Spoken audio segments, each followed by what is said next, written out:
கர்த்தர் நல்லவர், அவர் கிருபை என்றும் உள்ளது. ஆமென்.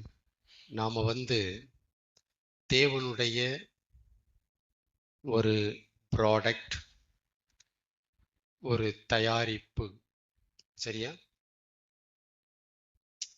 ஆதாம் தேவனுடைய ஒரு தயாரிப்பாக இருந்தான். சரியா? தேவன் ஆதாமை உருவாக்கி அப்படின்னு பைபிள் வந்திருக்கு.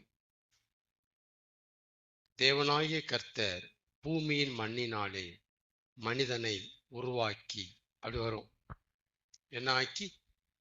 உருவாக்கி. அப்படின்னா தேவன் மனிதனை தயாரித்தார். உண்மையா? அவர் எதை கொண்டு தயாரித்தாருங்கிறது வேற. ஆனா தேவன் என்ன பண்ணாரு? தயாரித்தார். அப்ப மனிதன் என்பவன் தேவனுடைய ஒரு தயாரிப்பு.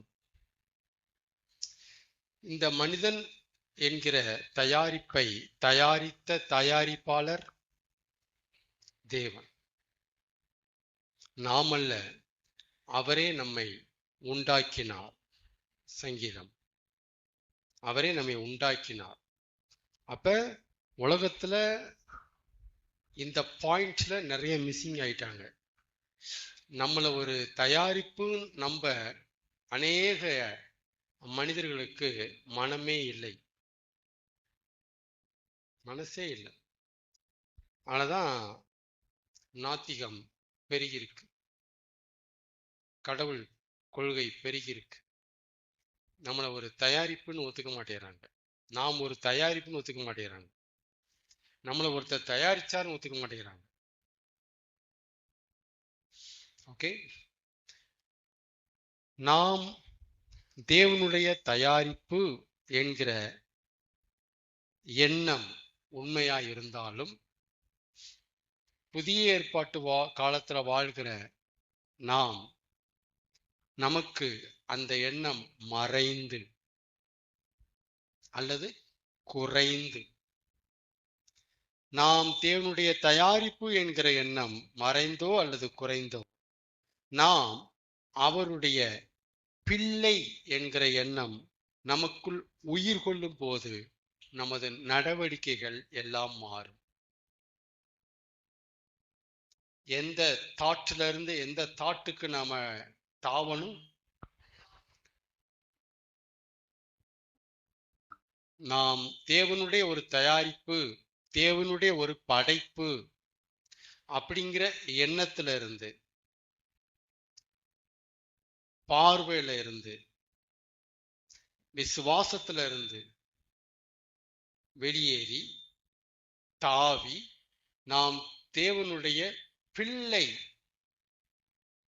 என்கிற அந்த தாட்டுக்கு, அந்த பார்வைக்கு, அந்த விசுவாசத்துக்கு ஒருவன் வரும் பொழுது அவனுடைய புரோட்டோகால்ஸ், நடவடிக்கைகள்லாம் மாறும், ஆக்டிவிட்டிஸ் எல்லாம் மாறும்.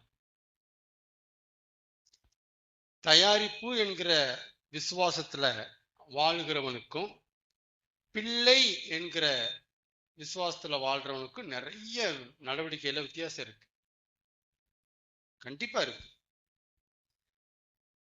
அவர் நம்மை அவருடைய பிள்ளை என்று அழைக்கிறதுனாலே அவர் நம்மீது காண்பித்த அன்பு எவ்வளவு பெரிதென்று பாருங்கள். 1 யோவான் எவ்வளவு பெரிதென்று பாருங்கள். அவருடைய நாமத்தின் விசுவாசம் உள்ளவர்களாய் அவரை ஏற்றுக்கொண்டவர்கள் எத்தனை பேர்களோ அத்தனை பேர்களும் தேவனுடைய பிள்ளைகளாகும்படி அவர்களுக்கு அதிகாரம் கொடுத்தார்.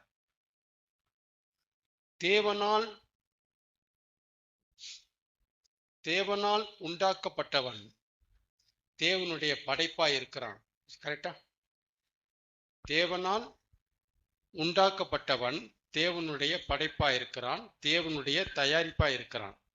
பட் தேவனால் பிறந்தவன் தேவனுடைய பிள்ளையா இருக்கிறான்.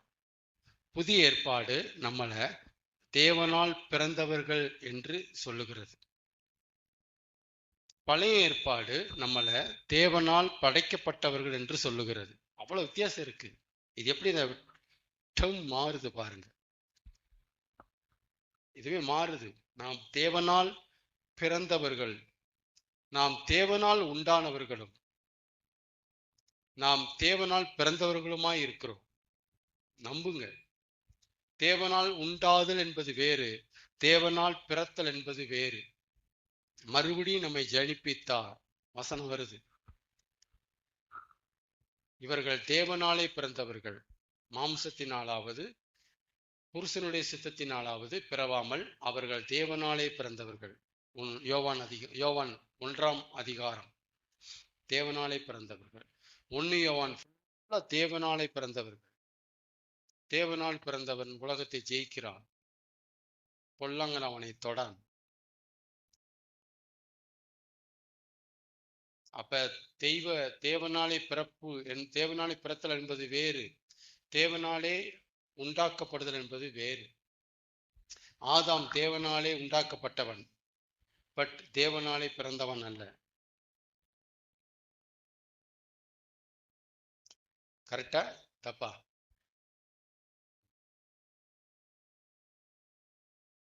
தேவனாலே பிறப்பதெல்லாம் உலகத்தை ஜெயிக்கும்.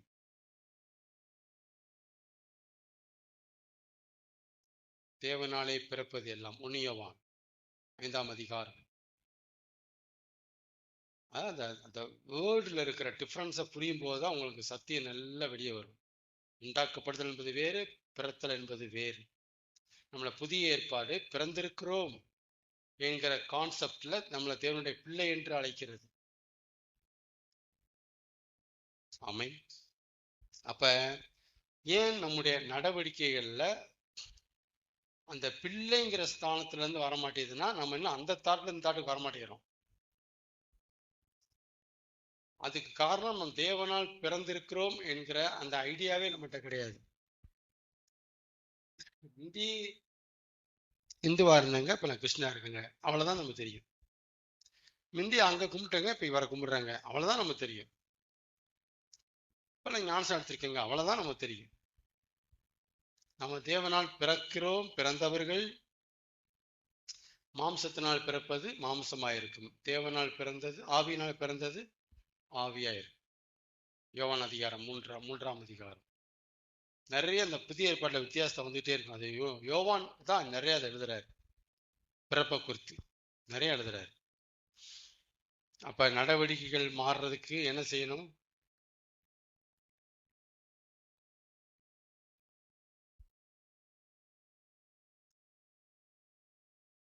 ஒரு சிஎம் உடைய மகன் அந்த சிஎம் ஆளுகிற அந்த மாநிலத்தின் பிரஜைகள் 2 பேருமே அந்த மாநிலத்தினுடைய பிரஜைகள். நம்புறீங்களா? ஒரு ஒரு மாநிலத்தை ஆளுகிற முதலமைச்சருடைய மகனும் அந்த மாநிலத்துக்கு உட்பட்ட ஜனங்களும் எல்லாருமே அந்த மாநிலத்தின் ஜனங்கள், பிரஜைகள். ஓகே. ஆனா ஆனா அந்த சிஎம் உடைய மகன் அந்த சிஎம்மால பிறந்தவன். நாம பிறக்கல, நாம அந்த மாநிலத்தின் குடிமக்கள், அவ்வளவுதான். அப்ப அந்த மகனுடைய புரோட்டோகாலும் இவங்களுடைய நடவடிக்கைகளும் ஒன்னாவா இருக்கும்? வித்தியாசம் இருக்கும்ல. அதான் நம்ம என்ன அந்த பிள்ளைங்கிற தாட்டுக்குள்ள வரமாட்டேங்கிறோம். அதனாலதான் அவரை விட்டு நம்ம எட்ட நிக்கிறோம், கிட்ட போக மாட்டேங்கிறோம். படைப்பு, தயாரிப்பு அப்படிங்கிற இந்த எண்ணத்திலே நாம சுத்தினோம்னா தேவனுக்கு நமக்கும் தூரம் தான் இருந்துகிட்டே இருக்கும், டிஸ்டன்ஸ் இருந்துட்டே இருக்கும், அது மெயின்டைன் ஆகிட்டே இருக்கும். பிள்ளைங்கிற இடத்துக்கு நம்ம டைவர்ட் ஆயிட்டோம்னா, தாவி வந்துட்டோம்னா நெருக்கம், இருக்கிற தூரம் குறைஞ்சு குறைஞ்சு நெருக்கம் வரும். படைப்புக்கு இருக்கிற உரிமை வேற, பிள்ளைக்கு இருக்கிற உரிமை வேற வேற. புதிய ஏற்பாட்டில் வாழ்கிறது உண்மையானால், புதிய ஏற்பாட்டு காலத்துல தான் நாங்க பிறந்திருக்கிறோங்க, வாழ்றோம், நாங்கெல்லாம் புதிய ஏற்பாட்டு விசுவாசிங்க என்பது உண்மையானால், நாம் பிள்ளை என்கிற எண்ணத்திலே வளருவோமாக, வாழ்வோமாக, இருப்போமாக, பார்ப்போமாக. ஆமென். நாம் ரட்சிக்கப்படும் போது ஆவியானவரை பெற்றுக்கொள்கிறோம். கிறிஸ்துவை பெற்றுக்கொள்கிறோம். அப்படி வச்சுக்கோங்க. ஆனா நாம் சரண்டர் ஆகும் போதுதான்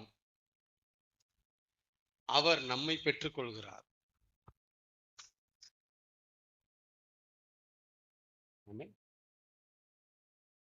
அப்ப நாம் அவரை பெற்றுக்கொள்கிறது ஒரு பகுதியை தவிர முழு பகுதி அல்ல. நாம் அவரை பெற்றுக்கொள்கிறதுனால் உண்டாகிற பலன் பெரிய இம்பாக்டா உண்டாக்காது. எப்ப அவர் நம்மை பெற்றுக்கொள்கிறாரோ அப்பதான் நமக்கு முழு பலனை அனுபவிக்க முடியும். அப்ப நாம சரண்டர் ஆகும் போது அவர் நம்மை பெற்றுக்கொள்கிறார். நாம் நம்மை அவரிடத்தில் அர்ப்பணிக்கும் போது அவர் நம்மை பெற்றுக்கொள்கிறார்.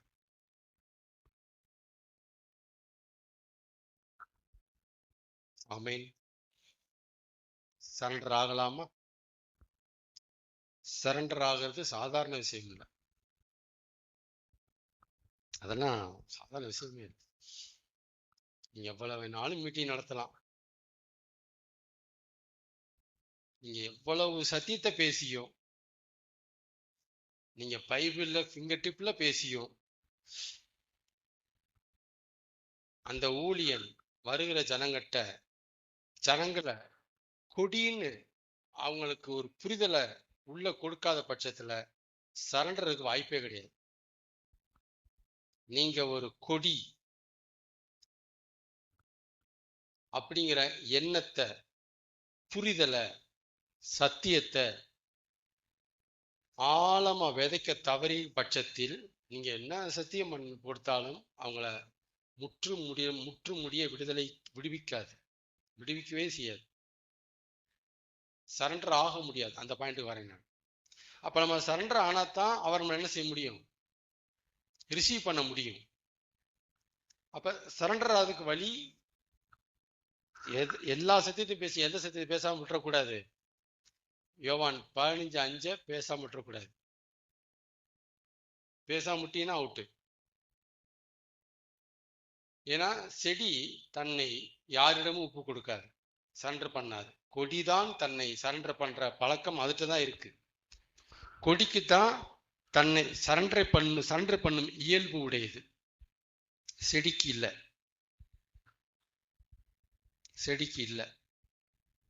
அப்ப நாம சரண்டர் பண்ணணும் அப்படின்னா நமக்குள்ள என்ன தாட் ஃபார்ம் ஆகணும்? கொடிங்கிற தாட் ஃபார்ம் ஆனதான் கொடிக்கான அந்த இயல்பு, சரண்டர் செய்யும் இயல்பு நமக்குள்ள ஃபார்ம் ஆகும். ஆமேன். டாபிக்ல போலாமா?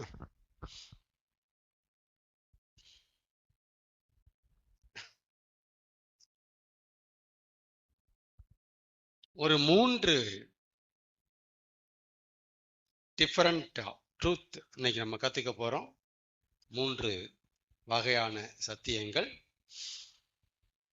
நான் கேள்விப்படாதது, பிறந்து வளர்ந்து ரட்சிக்கப்பட்டு கிறிஸ்துக்குள்ள வந்து நாள் வரைக்கும் நான் அதிகமாக கேள்விப்படாதது, கிறிஸ்தவத்தில் அதிகமாக இந்த மாதிரி பைபிளை பார்க்குற பார்வை இல்லை. இப்போ அதை நான் ஆண்டவர் மட்டும் அதை கன்ஃபார்ம் பண்ண போறார். பைபிள்ல சத்தியம் இருக்கு இல்லை, எது உண்மை எது பொய், எது சரி எது தவறு? பைபிள்ல சத்தியம் இருக்கு. சங்கீதம் 119 உம்முடைய வேதமே சத்தியம். யோவான் 17 உம்முடைய வசனமே சத்தியம். ஓகே, அப்ப பைபிள்ல என்ன இருக்கு? சத்தியம் இருக்கு.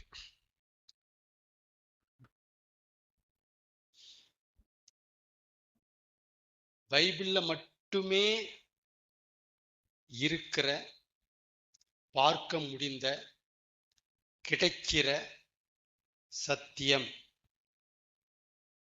அப்படின்னு சில சத்தியங்கள் இருக்கு.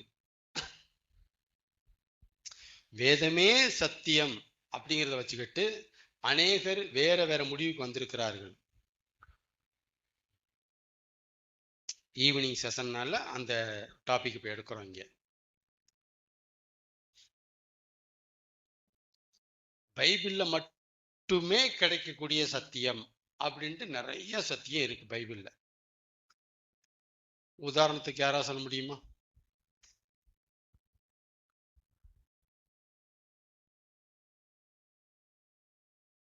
பைபிள்ல மட்டும்தாங்க இந்த சத்தியம் கிடைக்குங்க, வேற எங்கேயுமே கிடைக்காதுங்க அப்படிங்கிற சத்தியம் ஏதாவது?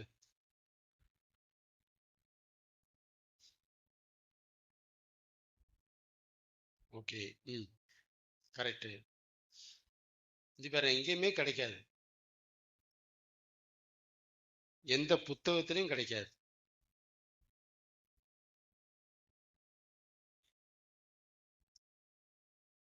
சரி, நான் உதாரணம் சொல்லிட்டு போறேன். இயேசு உயிர்த்து எழுந்தார். இயேசு உயிர் பெற்று 3ஆம் நாளில் எழுந்தார். இந்த சத்தியம் எங்க கிடைக்குது? இந்த கருத்து, இந்த செய்தி, இந்த இன்ஃபர்மேஷன், இந்த பாயிண்ட், இந்த வசனம், இந்த செய்தி, இந்த தாட், இந்த சத்தியம் எங்க கிடைக்குது? பைபிள்ல கிடைக்குது. பைபிள மட்டும் கிடைக்குமா, இல்ல வெவ்வேறு புஸ்தகங்கள்லாம் அது கிடைக்குமா? அது இயேசு உயிர் பெற்று 3ஆம் நாளில் எழுந்தார் என்கிற சத்தியம் பைபிள மட்டும்தான் இருக்கா, இல்ல நிறைய புஸ்தகத்துல கிடைக்குமா?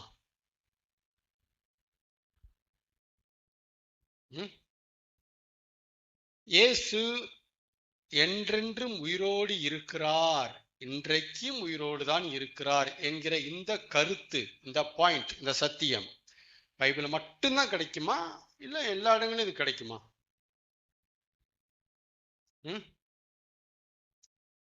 சரித்திர புஸ்தகங்கள்ல கிடைக்குமா? 1ஆம் நூற்றாண்டு சரித்திர புஸ்தகங்கள்ல இந்த மாதிரி பதிவு செய்யப்பட்டிருக்கா? இயேசு உயிரோடு எழுந்தார், நாங்கள் கண்டோம் அப்படின்ட்டு சொல்லியிருக்காங்களா? நம்புங்கன்னு சொல்லியிருக்கிறாங்களா? அதை ஆணித்தரமா விசுவாசமா பேசி இருக்கிறாங்களா? மற்ற சரித்திர புஸ்தகங்கள்ல நம்ப சொல்லியிருக்கிறாங்களா? உண்மைன்னு சொல்லியிருக்கிறாங்களா? சரித்திர புஸ்தகத்துல எந்த புஸ்தகம்? எந்த சரித்திர புஸ்தகம்? யார் எழுதுனது?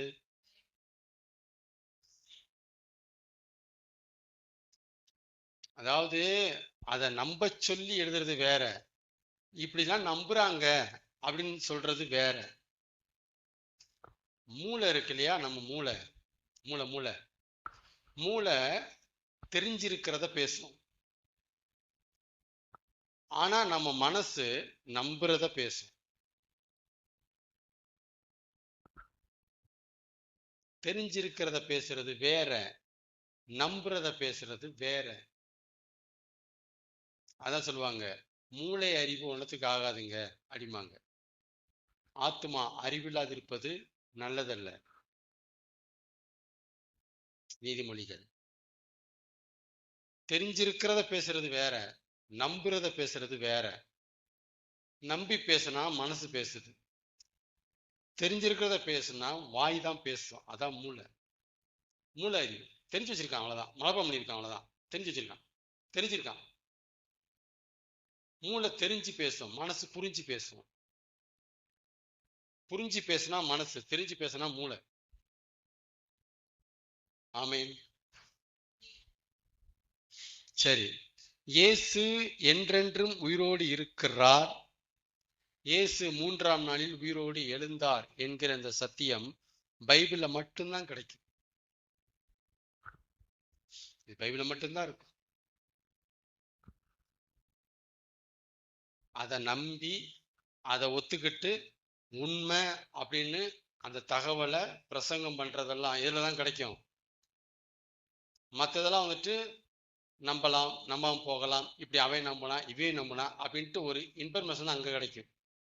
ஆனால் பைபிளில் தான் நம்ப சொல்லி கிடைக்கும். நம்ப சொல்லி கிடைக்கும். உயிரோடு எழுந்தார், நாங்கள் சாட்சியாக இருக்கிறோம், நாங்கள் பார்த்தோம், உயிரோடு எழுந்த இப்படி கிடைக்கும். மற்ற புத்தகம் அப்படி நம்புறாங்க, கேள்விப்பட்டோம், அப்படி கிடைக்கும். ஆனால் அது எந்த அளவுக்கு எங்களுக்கு தெரியாது சொல்லிட்டு போகிறாங்க. ஓகே, அப்போ இது பைபிளில் மட்டுமே கிடைக்கக்கூடிய சத்தியம். இயேசு பூமியில் பிறந்தார், இயேசு பூமியில் வாழ்ந்தார்.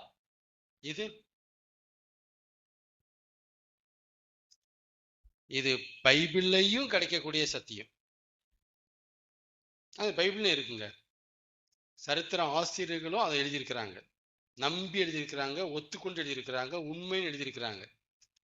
இயேசு இந்த இந்த ராஜா வாழ்ந்த காலத்தில் இயேசு பிறந்தார், அவர் வாழ்ந்தார், வசித்தார், நடந்தார், இந்த ஊருக்கு சென்றார் அப்படின்ட்டு பைபிளை மட்டும் இல்லை, பைபிள் மட்டும் நம்ப சொல்லல, சரித்திரங்களும் நம்மளை நம்ப சொல்லுது. குரானும் இயேசு பிறந்தாருன்ட்டு நம்மளை நம்ப சொல்லுது. நம்பலாம், பிறந்தாருங்க. அப்ப இயேசு பிறந்தார், இயேசு என்கிற ஒரு நபர் இருந்தார், வாழ்ந்தார், பிறந்தார் என்கிற சத்தியம் பைபிளையும், சத்தமா சொல்லுங்க, கிடைக்கக்கூடிய சத்தியம். பைபிள்ல மட்டும் இல்ல, பைபிளையும் கிடைக்கக்கூடிய சத்தியம். நம்பர் 3, கடவுளே நினைச்சாலும் அவரால் சாக முடியாது, அவரால் தூங்கவே முடியாது, அவரால் மறக்கவே முடியாது. கடவுளே நினைச்சாலும் கடவுளால் என்ன செய்ய முடியாது? சாக முடியாது, தூங்க முடியாது, மறக்க முடியாது. நம்புறீங்களா? நம்புறீங்களா? நம்புறீங்களா? அதாவது கிறிஸ்தவத்துல எதை மட்டும் பேசுவோம் அப்படின்னா, தேவனாலே கூடாத காரியம் ஒன்றுமில்லை, தேவனாலே எல்லாம் கூடும். இந்த டாபிக்ல தான் நம்ம டிராவல் ஆகும். இதைத்தான் நம்ம பேசி இருக்கிறோம், பேசி பழக்கம். தேவனால நிறைய விஷயம் முடியாது, தேவனால முடியாத காரியங்கள்ட்டு அந்த டாபிக் பக்கமே வரமாட்டோம். கேள்விப்பட்டிருக்கீங்களா? அப்படி தேவனாலையும் முடியாத காரியங்கள் உண்டு, தேவனாலே எல்லாம் கூடுங்கிற டாபிக் நமக்கு நல்லா பேச தெரியும். ஆனா தேவனாலேயும் முடியாத காரியங்கள் இருக்கு, இதை யாரும் பேசுறதே இல்லை, பேசுறதே இல்லை, முடியாது. ஃபார் அன் எக்ஸாம்பிள் தான் என்னது, தேவனே நினைச்சாலும் அவரால் சாக முடியாது, அவரால் சாகவே முடியாது. யார் நினைச்சான்? நம்ம நினைச்சான் சொல்ல வரல, அவரே நினைச்சாலும் அவரால் சாக முடியாது. இந்த லாக்க புரிஞ்சுக்குங்க, இதெல்லாம் விதி. சரி, தூங்குண்டா நினைச்சு தூங்க முடியாது, மறந்துடுமா? மறக்க முடியாது. யார் நினைச்சாலுமே முடியாது. அவரே நினைச்சாலும் முடியாத ஒன்ன வேற யாரு நினைக்க வச்சிட முடியும்? அவரை வேற யார் அவரை செய்ய வச்சிட முடியும்? கேள்வி புரியுதா? அவரே நினைச்சா தூங்க முடியாதுன்னா வேற யார் அவரை தூங்க வச்சிட முடியும்? அவர் நினைச்சாதான் தூங்க முடியும், அவரே நினைச்சாலும் முடியாது. அப்ப இந்த மாதிரி நிறைய பாயிண்ட்ஸை ஆண்டவர் கொடுத்திருக்கிறார். அவரே நினைச்சாலும் முடியாத பட்டியல் ஒண்ணு இருக்கு. அதுல அந்த பட்டியல அந்த 3 வரும். தேவனை நினைச்சாலும் சாக முடியாது, அப்புறம் தூங்க முடியாது. அதனாலதான் இஸ்ரவேலை காக்கிறவர் உறங்குவதும் இல்லை, தூங்குவதும் இல்லை. ஏன் தூங்க மனசு இல்லாமையா தூங்காம இருக்கிறாரு? அவரே நினைச்சாலும் தூங்க முடியாதனால தூங்காம இருக்கிறாரு. இப்படி புரிஞ்சுக்கணும். அவர் தூங்கிட்டா அவரே நினைச்சாலும் என்ன செய்ய முடியாது? மறக்க முடியாது. மறந்துடாதீங்க ஆண்டவரே, இது அறியாமையின் வெளிப்பாடு. மறதிக்கும் அவருக்கும் சம்பந்தமே கிடையாது. அவரால் என்ன செய்ய முடியாது? மறக்கவே முடியாது. அவருடைய மெமரி பவர் அப்படி. ஞாபக மறதி என்பது தேவனுக்கு சம்பந்தமே இல்லாத ஒண்ணு. நம்புறீங்களா? அவர் மறக்க முடிஞ்சவரா? இது தேவனுடைய இயல்பு. ஃபேக்டர், இயல்பு. அப்ப தேவனால எல்லாம் கூடும் என்பதும் சத்தியம், தேவனால நிறைய விஷயம் கூடாது என்பதும் சத்தியம். சரி, இப்ப பாயிண்ட்டுக்கு வருவோம். அப்ப அவரே நினைச்சாலும் அவரால் சாக முடியாது, தூங்க முடியாது, மறக்க முடியாது. இது என்ன சத்தியம்? இப்ப வாங்க பாயிண்ட்டுக்கு. இது என்ன?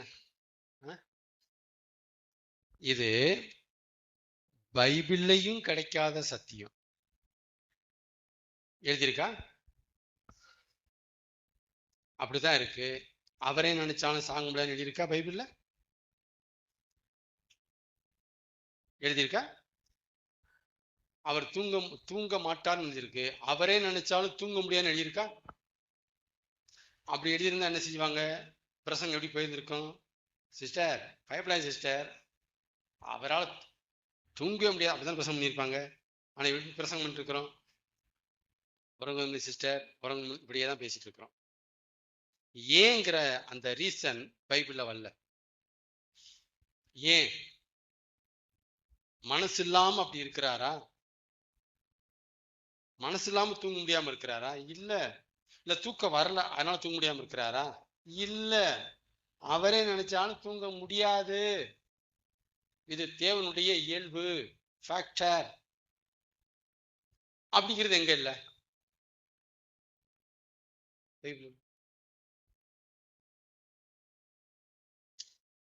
பவுல் எழுதுறாரு, ஒருவராய் தீமோத்தேயுக்கு எழுதும்போது அவரை பத்தி தேவனை குறித்து எழுதுறாரு, ஏக சக்கராதிபதியும் ஒருவராய் சாவாமை உள்ளவரும். என்ன உள்ளவர்? சாவாமை. அப்படி என்ன அர்த்தம்? மரணிக்க முடியாதவர், இறக்க முடியாதவர், மரிக்க முடியாதவர், சாக முடியாதவர். அதுக்கு அர்த்தம் அதான், சாவாமை உள்ளவர். யாரு? ஆண்டவர், இறைவன், தேவன், கடவுள். அப்படின்னா அவர் எப்படிப்பட்டவரா இருக்கணும்? சாவாமை உள்ளவர், சாவு இல்லாதவர், சாக முடியாதவர். ஓகே, சாவாமை உள்ளவர். தேவன் சாவாமை உள்ளவர் என்பது பைபிள்லையும் கிடைக்கிற சத்தியம். பைபிள் மட்டும் கிடைக்கல, பைபிள்லையும் கிடைக்கும். அப்படின்னு அர்த்தம் மற்ற வேதங்களும் சொல்லுது, மற்ற புஸ்தகங்களையும் இது பதிவு செய்யப்பட்டிருக்கு தேவனை குறித்து. தேவன் சாவாமை உள்ளவர். பைபிள்லையும் கிடைக்கிற சத்தியம் எது? தேவன் சாவாமை உள்ளவர். அதுக்கு ஆதாரம் தீமோத்தேயுல பவுல் எழுதியிருக்கிறார். ஆனா தேவனே நினைச்சாலும் அவரால் சாக முடியாது என்பது இந்த கருத்து, இந்த பாயிண்ட் பைபிள்லையும் கிடைக்காத சத்தியம். நம்புறீங்களா? இப்படி இருக்குன்னு நம்புறீங்களா? எதுக்கு இந்த டாபிக் அப்படின்னா முடிப்போம். எதுக்குயா இந்த டாபிக் அப்படின்னா, அதனால பைபிள்ல மட்டும்தான் சத்தியம் இருக்கு பிரதர், பைபிள்ல மட்டும்தான் சத்தியம் கிடைக்குது பிரதர், பைபிள்ல மட்டும்தான் சத்தியம் இருக்கு, பைபிள்ல மட்டும்தான் உங்களுக்கு சத்தியம் கிடைக்கும் அப்படிங்கிறதும், பைபிளோட சத்தியம் முடிஞ்சு போச்சு பிரதர், அவ்வளவுதான், இனிமே சத்தியமே இல்லை, இனிமே சத்தியமே கிடையாது, பைபிளோட சத்தியம் முடிஞ்சு போச்சு அப்படிங்கிறதும் தவறு. அந்த பாயிண்ட்டுக்கு தான் இதெல்லாம் பேசிட்டு இருக்கிறோம். அப்படிங்கிறது தவறு. பைபிள்ல மட்டும்தான் இருக்கு, வேற எங்கேயுமே இல்லை. வேற எங்கேயும் இல்லையா?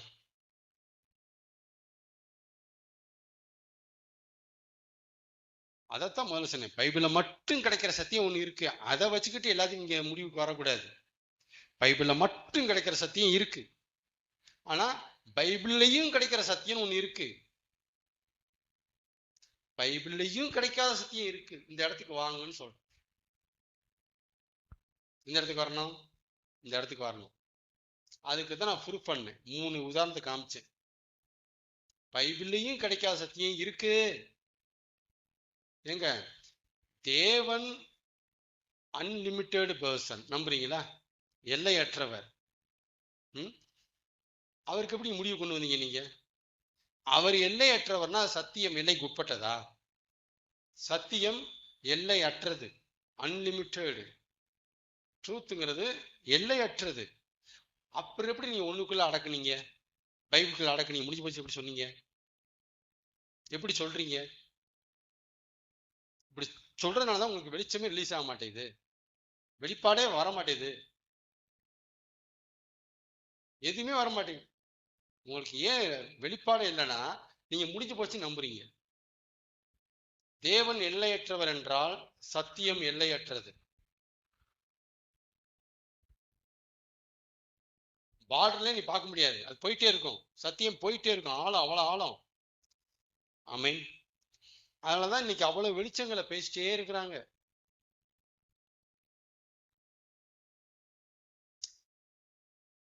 அதுக்குத்தான் இது, பைபிள்ல மட்டும்தான் சத்தியம் இருக்கு, பைபிளோட சத்தியம் முடிஞ்சு போச்சு.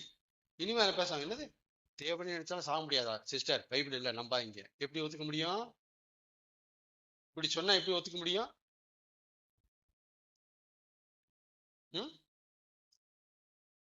அப்ப யதார்த்தங்களை மையமா வச்சு, யதார்த்தங்களை அடிப்படையா வச்சு நம்ம ஒரு பாயிண்ட சொன்னோம்னா பைபிள் இல்ல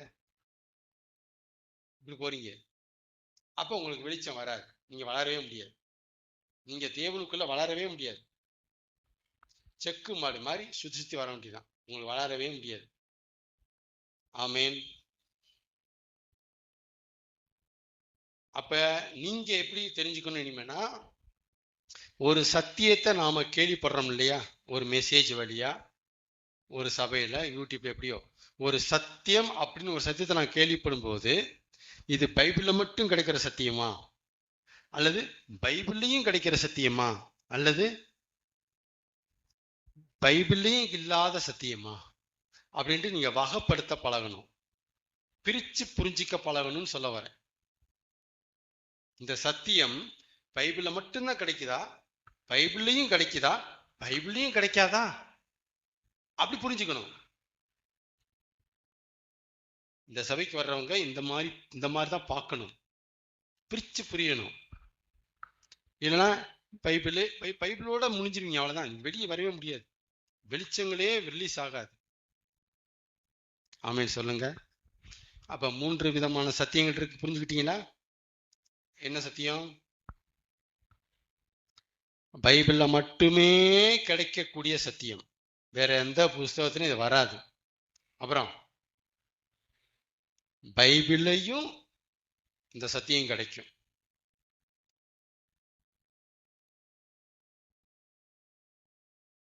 மனுஷன் பிறக்கும் போது எம்டியா வர்றான், போகும்போது எம்டியா போறான். இது உலகத்தை பொறுத்த வரைக்கும் தத்துவம், ஆனா பைபிளை பொறுத்த வரைக்கும் சத்தியம். ஒரே கருத்து உலக மனுஷன் சொன்னா தத்துவம் சொல்றான், கிறிஸ்துவ அந்த தத்துவம் சொல்றாங்க. இத பவுல் சொன்னா சத்தியம் சொல்றாங்க. என்ன வேடிக்கைன்னு பாருங்க. ஏன்னா பைபிளுக்கு வந்துருச்சுங்களா, எப்படி பிரிக்கிறாங்க பாருங்க. பைபிளுக்கு வந்துருச்சுல பிரதர், பைபிள் சொல்லுத பிரதர் இப்படி, அப்ப அவன் சொன்னா தத்துவமா? இது என்னுடைய கேள்வி. அப்ப தத்துவமா? தத்துவமா? அப்ப பைபிள்ல இருந்து ஒருத்தர் சத்தியத்தை சொன்னா நீங்க அதை சத்தியம் சொல்ல மாட்டேங்கிறீங்க, ஏன் தத்துவம் சொல்றீங்க? அதே தத்துவம் சொல்றீங்க, சத்தியம் சொல்றான்னு சொல்ல வேண்டியதானே? அவர் ரசிக்கப்படாத ஆளு. அடுத்த அங்க கேள்வி, ரசிக்கப்படாத ஆள் சத்தியத்தை சொன்னா தத்துவமா, ரசிக்கப்பட்ட பவுல் சொன்னா சத்தியமா? நீ கொஞ்சம் புரிஞ்சுக்குங்க, எப்படி இதை பிரிக்கிறோம், பகுக்குறாங்க, குழப்புறாங்கன்னு புரிஞ்சுக்குங்க. சத்தியம் இஸ் சத்தியம். எவன் சொன்னா என்ன, யார் சொன்னா என்ன? சத்தியம் இஸ் சத்தியம். சத்தியம் பைபிள் இருந்தா என்ன, இல்லாம இருந்தா என்ன? சொல்லப்படுகிறது சத்தியம். இப்படி வாங்க, அப்பதான் வெளிச்சம் வரும். ஒருத்தர் சொல்றது சத்தியமான்னு பார்க்க தெரியணும். அங்க நம்ம தவறுகிறோம். அந்த இடத்துக்கு நம்ம பயிற்சி எடுக்காதனாலதான் பைபிளை சொன்னா நம்புறோங்க, எங்களுக்கு தாங்க இப்ப எழுதியிருக்குங்க, இதோட நிக்கிறோம். நம்ம வளரவே மாட்டேங்கிறோம், வளரவே முடியாது. ஏன் நம்ம ஆண்டு இந்த சபையில இவ்வளவு பேசுறாருன்னா, இந்த பாயிண்ட் எல்லாம் ஆரம்பத்திலே பேசி கிளியர் பண்ணாரு. இதை வளரவே முடியாது. இதெல்லாம் அவரே நினைச்சாலும் முடியாதுங்கிற டாபிக்லாம் வரவே முடியாது. ஏன்னா நம்ம பைபிள்ல இல்லை. பட் அது யதார்த்தம், அது அப்படித்தான், தலையெழுத்து. முடியாது அவரால். சாக முடிஞ்சுமா? சாகாம இருக்கிறாரு சொல்லுங்க. அவரால் முடியுங்க, அந்த எபிலிட்டி அவர்கிட்ட இருக்குங்க. ஆனா அவர் அப்படியே ஒத்துக்க முடியுமா? யாராவது எந்த மனசாவது ஒத்துக்குதா? இல்ல அவரால் முடியுங்க, ஆனா வேணாம்னு நினைக்கிறாரு. எங்க ஒத்துக்க சொல்லுங்க? முடியாதுல்ல. ஆனா பைபிள் எப்படி இருக்கா? இல்லைல்ல. அப்ப அதே இடத்துல சத்தியம் இல்லையாது? சத்தியம் தானே. அவ பைபிள்லையும் கிடைக்காத இல்லாத சத்தியம் ஒண்ணு இருக்கு. பைபிள்ல மட்டுமே இருக்கிற சத்தியம் ஒண்ணு இருக்கு. பைபிள்லையும் இருக்கிற சத்தியம் ஒண்ணு இருக்கு. 3 விதமா இருக்கு. பைபிளை பேஸ் பண்ணி பேசுறேன். பைபிளை மட்டும் மையமா வச்சு பார்த்தீங்கன்னா இப்படி இருக்கு. ஆமே ஆமே. கொஞ்சம் யோவான் 6ஆம் அதிகாரம் மாதிரி இது ஒரு கடினமான உபதேசம். எப்படி? இது கொஞ்சம் கடினமான உபதேசம். யார் இதை கேட்பார்கள்? சிஸ்டர்கள் சொன்னாங்க, கடினமான உபதேசம், கிறிஸ்தவத்துக்கே சவால். இது இந்த உபதேசம் கிறிஸ்தவத்துக்கு சவால். இன்னும் சிம்பிளா பேசுறேன், ஏகப்பட்ட பாயிண்ட்ஸ் இருக்கு நிரூபிக்கிறது. அதான் சொல்றேன்ல, பைபிள் சொல்றத உலக மனுஷன் சொன்னா தத்துவங்கிறாங்க, பைபிள் இருக்கிற தேவ மனுஷன் சொன்னா சத்தியங்கிறாங்க. கருத்து ஒண்ணு. இது கேள்வி கேட்கப்பட வேண்டிய கேள்வி. கேட்கப்பட வேண்டிய எப்படியும் கேட்கணும் கேள்வி. அது எப்படிங்க தத்துவம் சொல்றீங்க? அதை போய் பவுல் சொன்னா சத்தியமா? அதுதான் அந்த பொது பார்வை நம்மகிட்ட கிடையாது. நம்மகிட்ட எல்லாமே மத பார்வை இருக்கு, பொதுவான பார்வை. ஒரு கருத்தை பொதுவா வச்சு பார்க்கறது நம்மகிட்ட கிடையவே கிடையாது. மதம் பைபிள், மதம் பைபிள் மையம். பைபிள் சொன்ன மதம். நம்ம மதக்காரங்களை ஆண்டு கூப்பிடல, மார்க்கத்தாரா கூப்பிட்டுருக்கிறாரு. மார்க்கத்துல வாங்குறாரு. மதம் இல்லை நமக்கு. மதம் நமக்கு பின்பற்றவே கூடாது. மதம் என்ன சொல்லும்? சொல்றத கேடு, இதுல இருக்கிறத நம்பு, வேற எதையுமே பார்க்காத, கண்ணை மூடு காதை மூடு சொல்லிட்டு இருக்கோம். ஆனா மார்க்கம் எல்லாத்தையும் சோதித்து அறியும், எல்லாவற்றையும் சோதித்தறிந்து நலமானதை பிடித்துக் கொள்ளுங்கள் பவுல் சொல்றாரு. நம்ம அந்த பக்கம் வரதே கிடையாது. ஆமென்.